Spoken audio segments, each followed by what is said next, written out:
you don't know this yet, but this is kind of the reason that I wanted to talk to you about this OTA. So I do have some interesting news to break to you. I need to digest this. What is up, everybody? I'm NoLucksGiven here with your afternoon snap. Today's OTA has huge implications to move cards, Human Torch and Vulture. So I sat down with prominent move bounce player Kingpin. They were just featured on my channel yesterday playing move bounce. They've top 16'd the Golden Gauntlet and a few other notable tournaments with this deck. So I wanted to get their raw first reaction to this OTA change so that we could see, is this still going to be a deck going forward? Let's see what they have to say. I'm doing a giveaway for PAX bundles. Stick around till the end of the video to find out how you can win. And I'm not supposed to use swear words, right? You can do whatever you want. I will try to control myself. So the first change is to the top played card in the most recent Golden Gauntlet. And this is the one that I think makes the most sense. Mr. Fantastic, First Steps, is getting a nerf to a 3/4. They are making him a 3-cost card. No longer the season pass. Holy shit. The no swearing did not last long. I think that one is deserved. Yeah, they really, I think that's a huge nerf. It's a 50% cost increase, of course. The jump from 2 to 3 is pretty big, but this is a card you've played like, I mean, this card, we've talked about it before. It's so good that you have played it in Move Bounce even. Yeah. Just because. This was in my, I cut Doctor Strange and put Mr. Fantastic First Steps in my move bounce list that I qualified 5-1 with in the qualifiers. Oh, you even played it. I didn't realize you played it in the qualifiers yourself. Yeah. At that point, like, if this card is so ubiquitous that you're cutting synergistic cards just for a good stuff card, like, it's obviously way too good. I believe that 250-ish of the 600 players in the Golden Gauntlet played this card. So that's like 5/12ths. And that is... I think, I do have that data somewhere. Yeah, I believe it was 42%. Okay. I thought it was, 40. I didn't translate it to percents. I did it in fractions there. But yeah, about 5/12ths.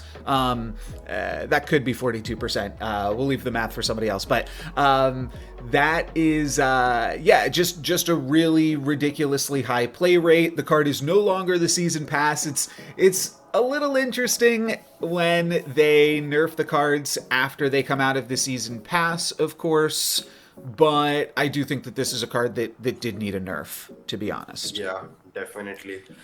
I think, like, he's still good, like... Yeah, I guess that's the question. How good is Mr. Fantastic still? The ability is totally unchanged, so it still is either -1 cost or +2 power. It is still synergistic with other cards that would also go in a Silver Surfer deck. And now Mr. Fantastic can also get pumped up by the Silver Surfer. Yeah, he is also a 3-cost. Yeah, that's what you have to think about now. Whenever anything becomes a 3-cost card, is it a nerf or is it a buff? Like, now it's a 3/6, right? Because Silver Surfer can pump it up.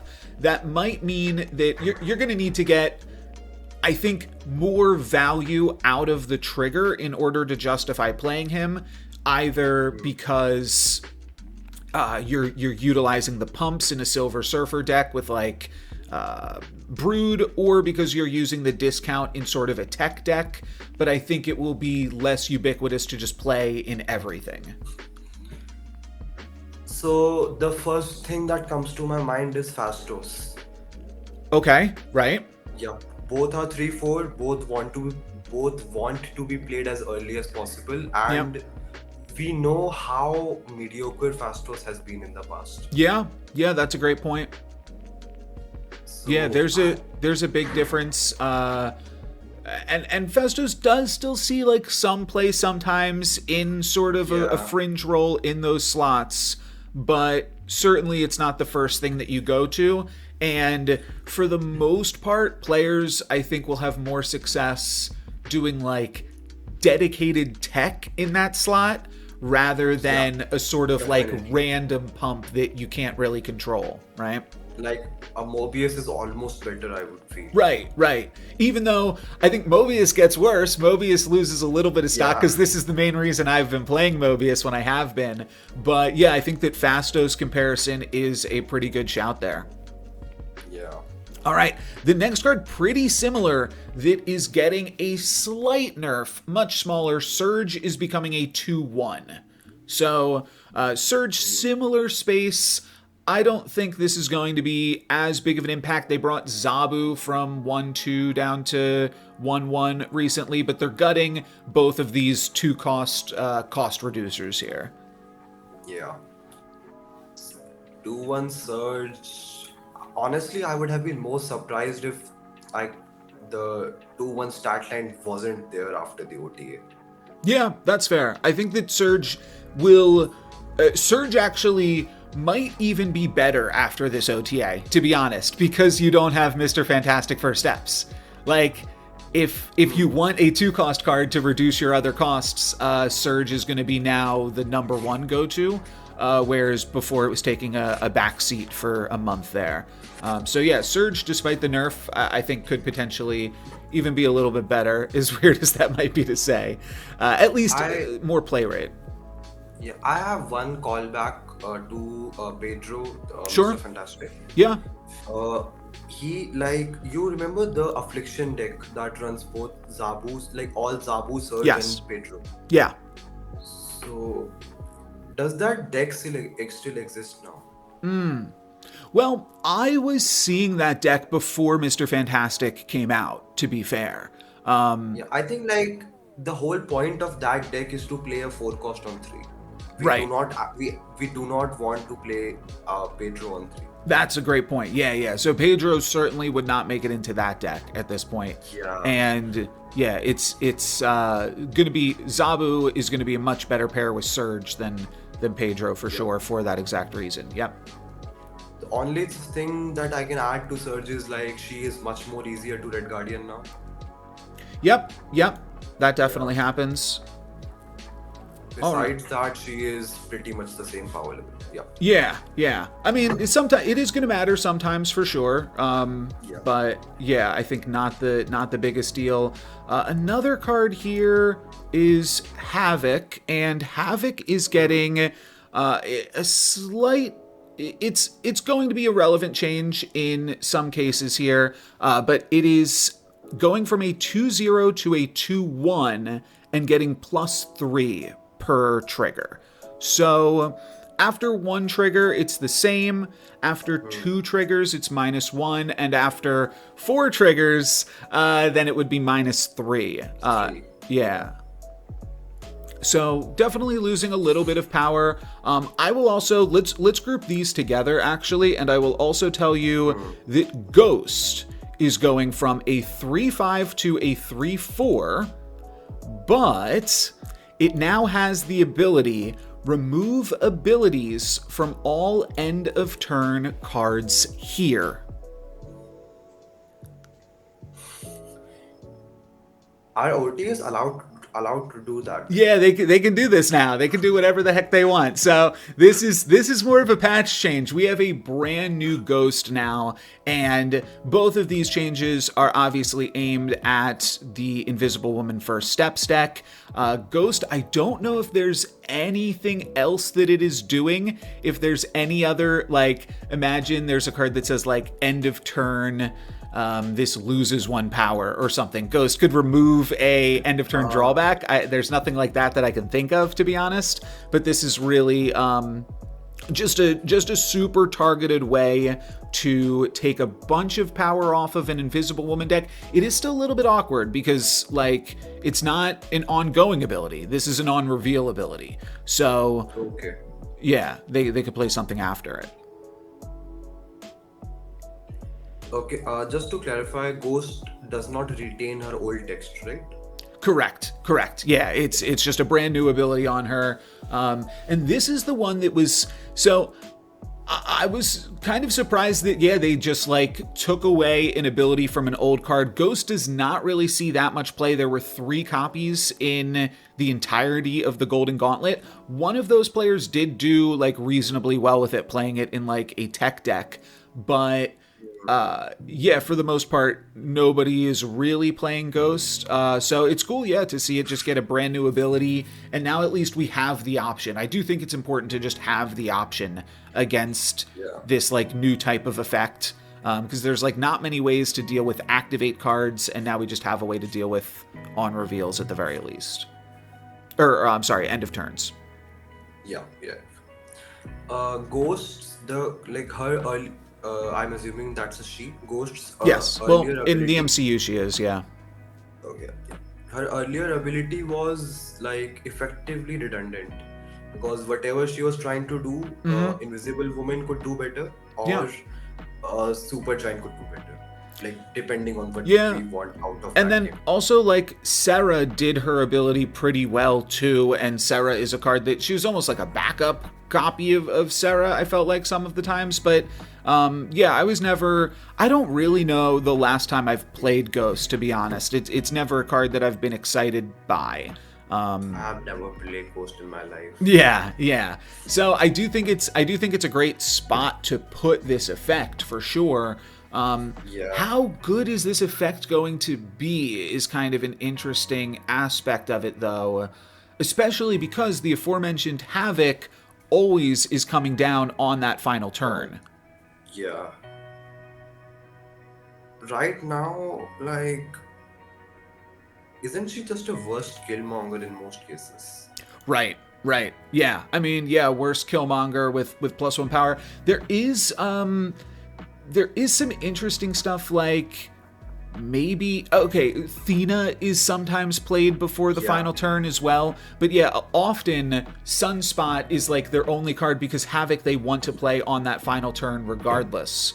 So yeah, I don't think that this is going to be like a hugely played card, but I think that some people will be able to play it. I think that if people want to play like Sera Tech and just have an answer to everything, it is a card that people can play, so it's good that they at least have the option, I suppose. Yeah, I think like giving people choice, like that's the harsh way of saying it is better. Yeah. Just not. And did you see Viv Vision? No, what's this? It's next season pass card. No, I hadn't even seen Sparky yet. I usually don't look ahead just because there's so much else going on. But Viv Vision, end of turn, give each card in your hand +1 power if you're winning here. Otherwise, move this to another location. Oh, okay. She's fucking broken. I think that's the reason Ghost got a rework. Oh, because this is another end of turn card. Oh. Yeah, and if Viv Vision gets only 1 proc, then she's effectively an Anakia, and I think that's very, very manageable. Yeah. Rather than whatever the abomination that she's right now. Right.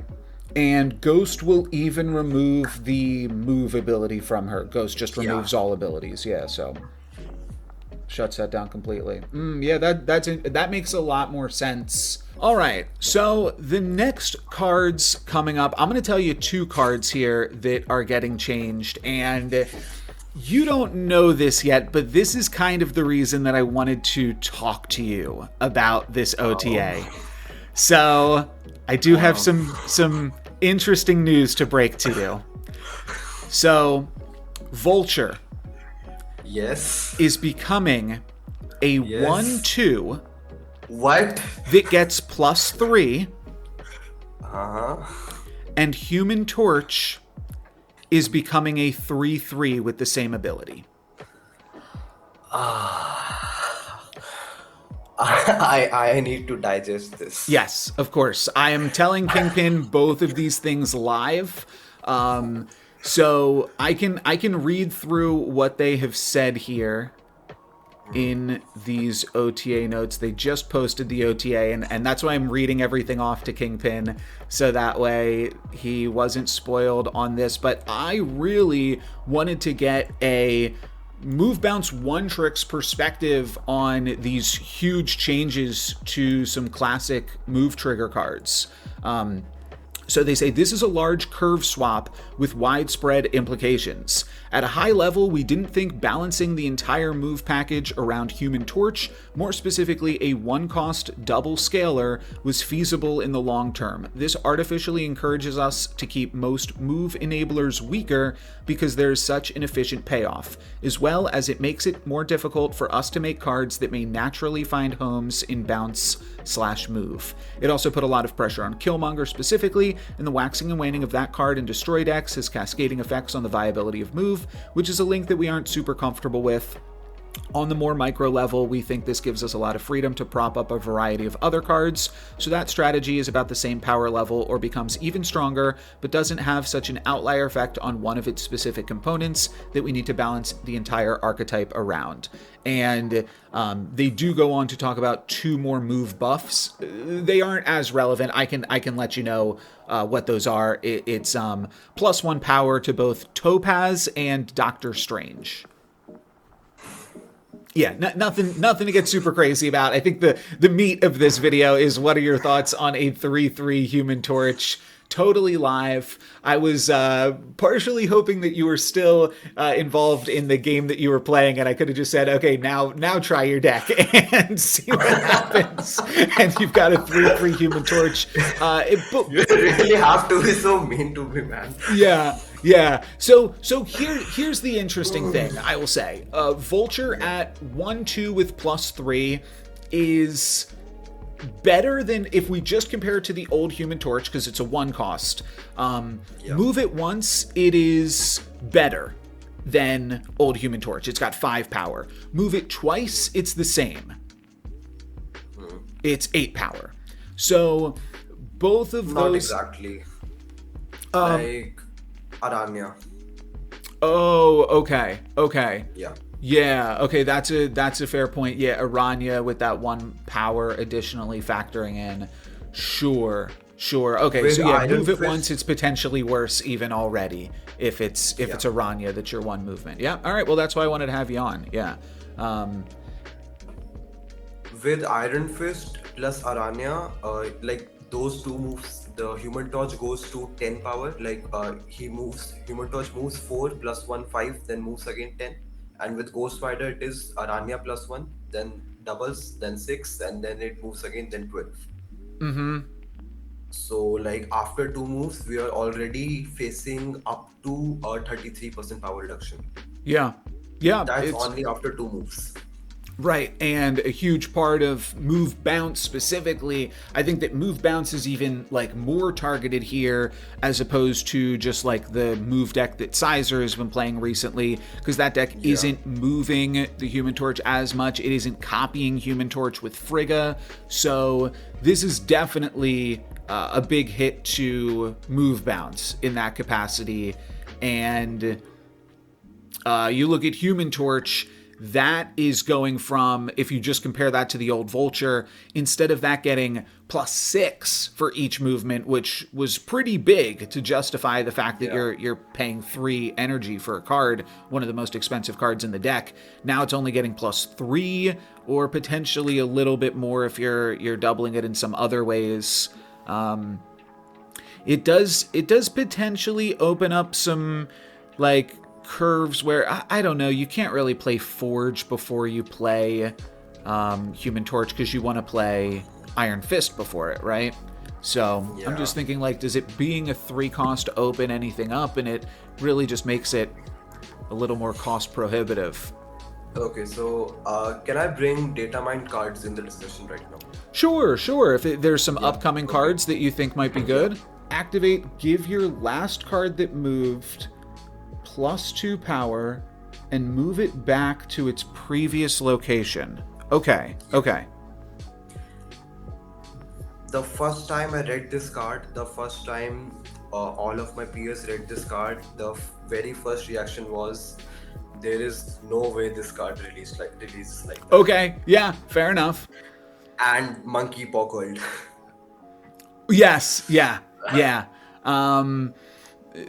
and that's basically what they were saying here, that these changes are potentially getting way to make room for cards like Sparky and other things. Yeah. And yeah, if that, and this was a 2/3, so pretty efficient rate at that. Activate means like, okay, you can't bounce it or whatever to use it multiple times, but you can still like set up and make some big plays with it. Okay, so the thing with move bounce is that you want to keep the power, the actual points closer to your chest as long as possible. Sure, great point. So the entire reason I even run Pedro in my deck, like Mr. Fantastic in my deck, was against Mercury matchups, I could just play him out on 2, and over the next couple turns, I can gain the cost reductions or the power buffs as long as possible and keep those cards closer to my chest, so or like out closer to my hand, in my hand, Right. so that when I play them, I know what I'm doing with them, and they cannot be interacted with against a Mercury. So because I will know where the Mercury would be by turns 4 or something. Yeah, no, that makes a lot of sense. Yeah, and just having as many cards that can do that does help you. I uploaded yesterday our semifinals match, and there's a lot of interesting moments like that, and revolving with priority with the deck and stuff. That give you a lot of control against the tech that would otherwise be good against you, whether that's Mercury or Killmonger, in various capacities. So this is I understand this is going to take you a moment to unpack, but definitely I think fairly big nerf, maybe less huge of nerfs to the deck that like Sizer's been playing, like I said, with the Hellion, and does he play Heimdall in that? He does, right? Yeah, he did. You do. He also played Cannonball in that deck. Oh, okay. Golden Gauntlet one. Okay. So that is a new innovation. In the Golden Gauntlet list, he had a Cannonball, but notably, he did not have a Mercury in that list. Oh, interesting. Yeah. So just Cannonball as just like a big sort of tech card, like sort of a Shang-Chi that you can play to get priority for Alioth or something? Yeah. So what I did was, after the gauntlet, I saw that deck, I cut Alioth and I put Mercury in. Sure. So at turns, that was a very minor change, but at turn 6, I can either Heimdall or I can play the Cannonball combo. So the thing is, like, that deck is diversifying more and more away from move.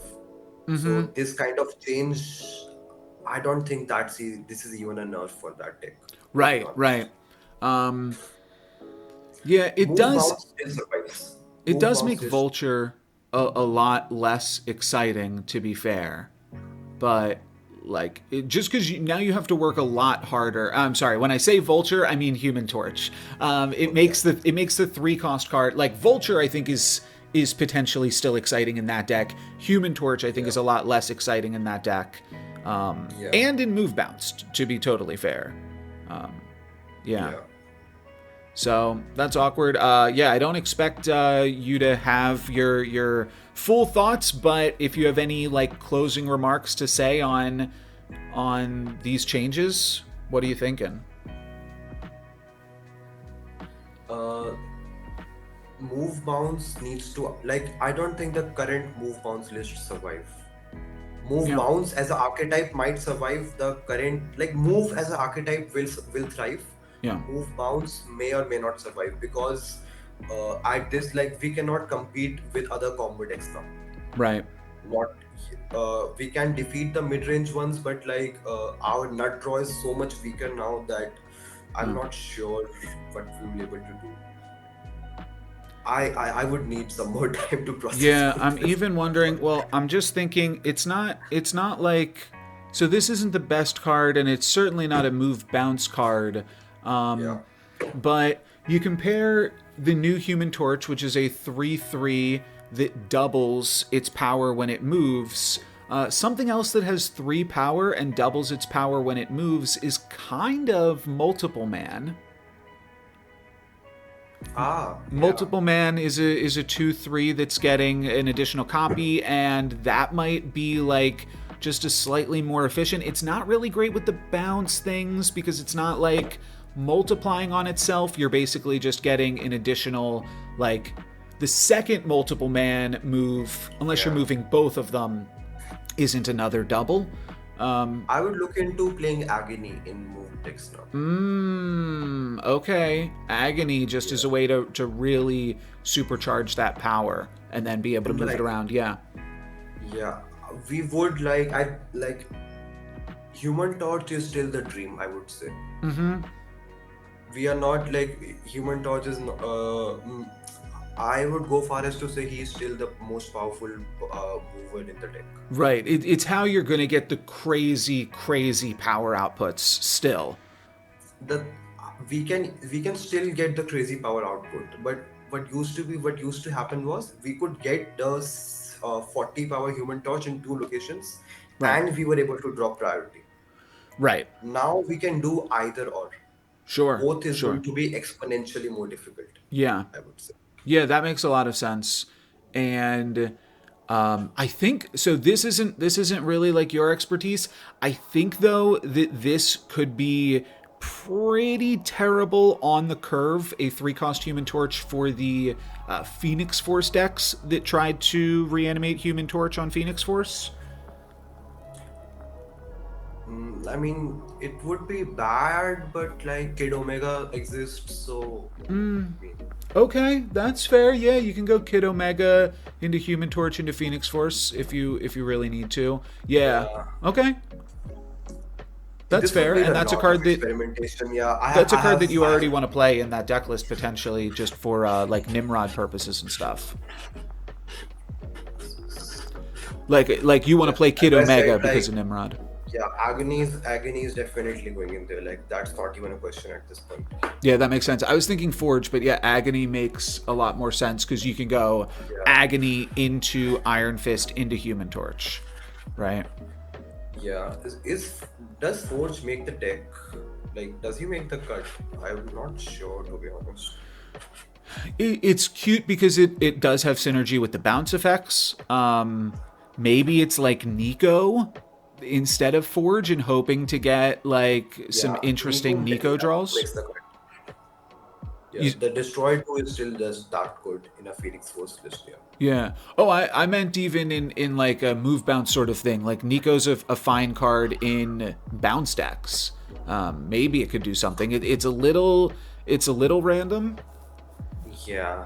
I have tried Nico out. My results weren't that promising, but my sample size wasn't that big either.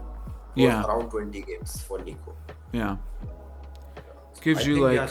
she deserves another chance, I would say. Yeah, especially with other things getting taken down a peg. Like I said, we also do have the +1 power to both Doctor Strange and Topaz. It was funny because you did bring up Doctor Strange earlier when talking about Pedro, that you had cut Doctor Strange. +1 power is nice, and this is a card that you do like to play in move bounce. So Topaz, I went through the Golden Gauntlet, and I think there were...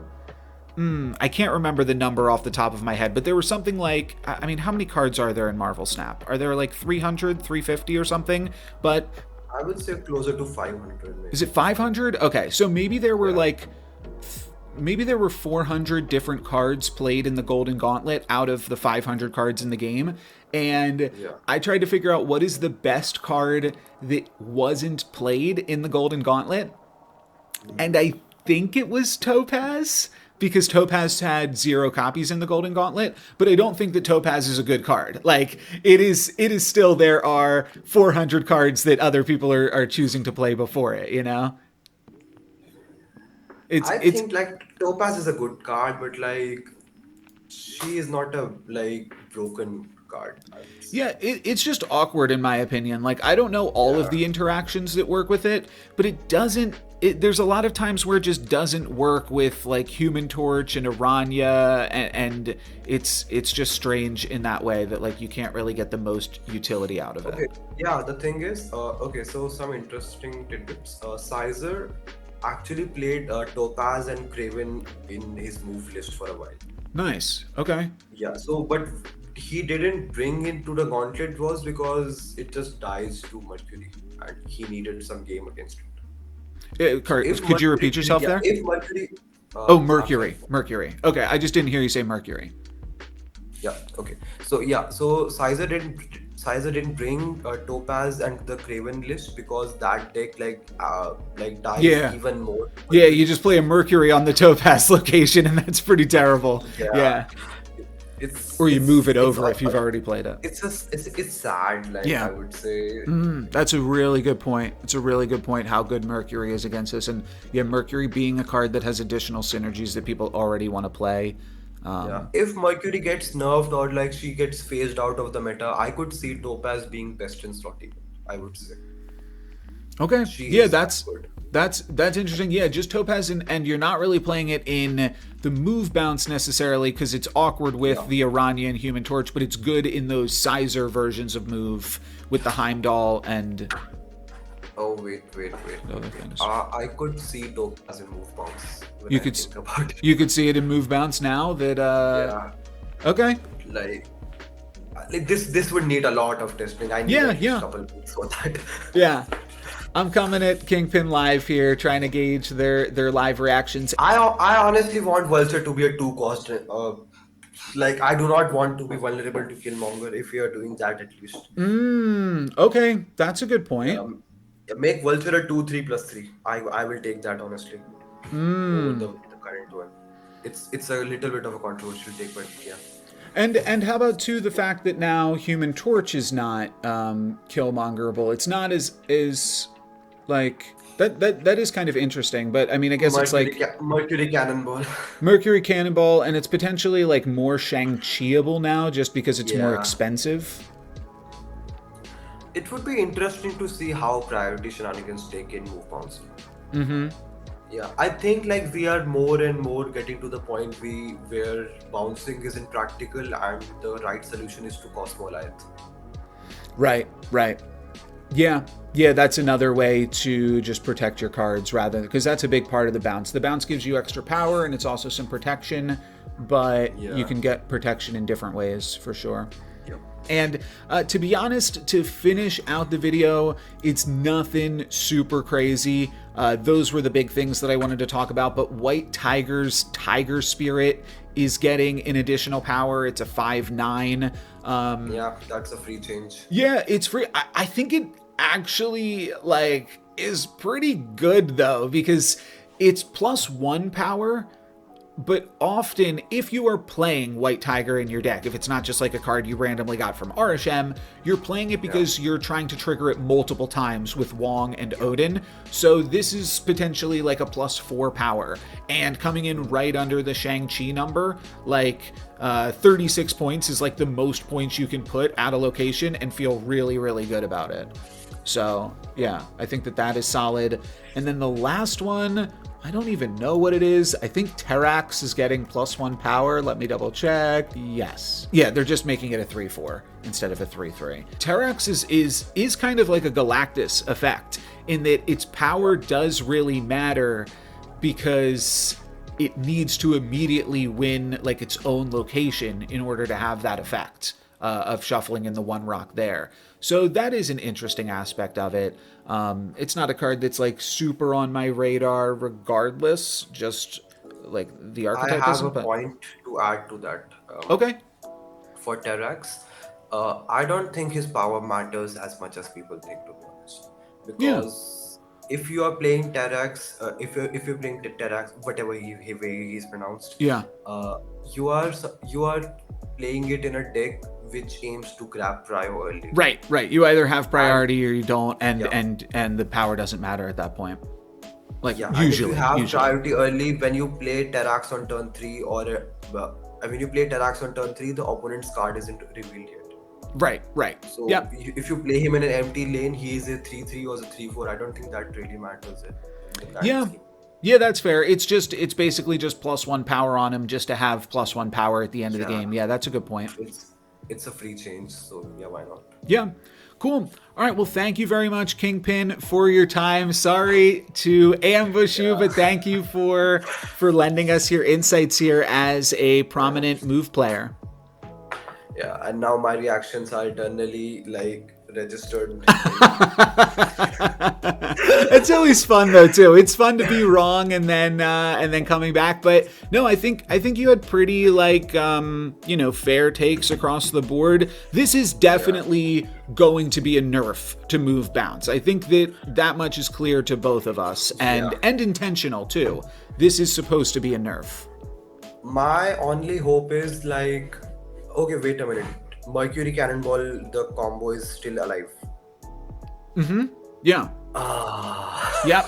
None of the cards that Mercury untouched, Juggernaut untouched, Negasonic untouched. So they just nerfed Move Bounce and Mr. Fantastic First Steps.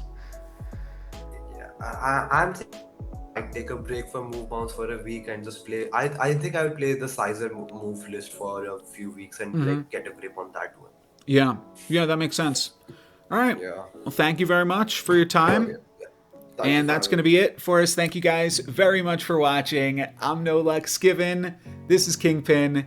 Peace. To enter into my giveaway, there are 3 things that you need to do. The first is subscribe to this YouTube channel. The second is leave a comment on any of my videos. This season, every comment will give you an additional entry into the giveaway. Limit 1 per video, but you can comment on all of the videos that I upload throughout this season. And the third thing that you have to do is join my Discord. And the reason that I need you to do that is so that way I can contact you if you win, because YouTube comments, you don't always get the notifications for things like that. So join my Discord, leave a comment on all of my videos, and subscribe for more Sweet Marvel Snap.